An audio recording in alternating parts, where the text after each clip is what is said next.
Kozhikode baby memorial ആശുപത്രിയിൽ തീപിടുത്തം. ആശുപത്രിയിലെ 9ാം നിലയിലെ AC ചില്ലർ യൂണിറ്റിലാണ് തീപിടുത്തം ഉണ്ടായത്. സംഭവത്തിൽ ആർക്കും പരിക്കില്ല.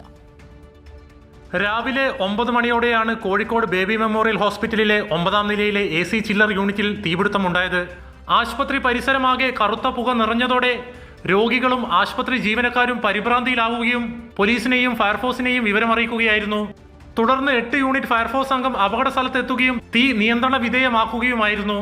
Regional fire officer T Rajeesh. Chiller plant ഉണ്ട്, അവിടെ വെൽഡിംഗ് വർക്ക് നടക്കുന്ന സമയത്ത് അതിൽ നിന്ന് തീപ്പൊരി തൊട്ടടുത്തുണ്ടായ തെർമോക്കോളും അങ്ങനെ വേസ്റ്റിലോട്ടും വീണിട്ട് അത് പെട്ടെന്ന് തീയാവുകയായിരുന്നു. പിന്നെ ഈ തെർമോക്കോള് ഇതിൻ്റെയൊക്കെ നേച്ചർ നിങ്ങൾക്ക് അറിയാമല്ലോ, തീ പിടിച്ചാൽ കഠിനമായ പുകയുണ്ടാവും, വളരെ ഡെൻസ് സ്മോക്കാണ് ഉണ്ടാകുന്നത്.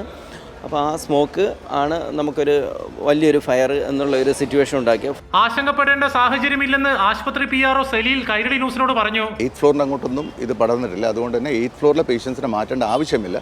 ബട്ട് ഞങ്ങൾ സേഫ് എന്ന നിലയ്ക്ക് അവരൊക്കെ താഴത്തേക്ക് മാറ്റി. ഇപ്പോൾ എവരിതിങ് ഇസ് അണ്ടർ കൺട്രോൾ. ഞങ്ങളിപ്പോൾ പേഷ്യൻസിനൊക്കെ അതായത് 8th ഫ്ലോർ അവരവർ റൂമിലേക്ക് മാറ്റുകയാണ്. നിമിഷങ്ങൾക്കുള്ളിൽ തീ അണക്കാൻ സാധിച്ചതും തീ മറ്റു ബ്ലോക്കുകളിലേക്ക് പടരാത്തതും വൻ ദുരന്തം ഒഴിവാക്കാൻ ഇടയാക്കി. തീപിടുത്തത്തിന്റെ കാരണം പുറത്തു വരേണ്ടതുണ്ട്. കൈരളി ന്യൂസ്, കോഴിക്കോട്.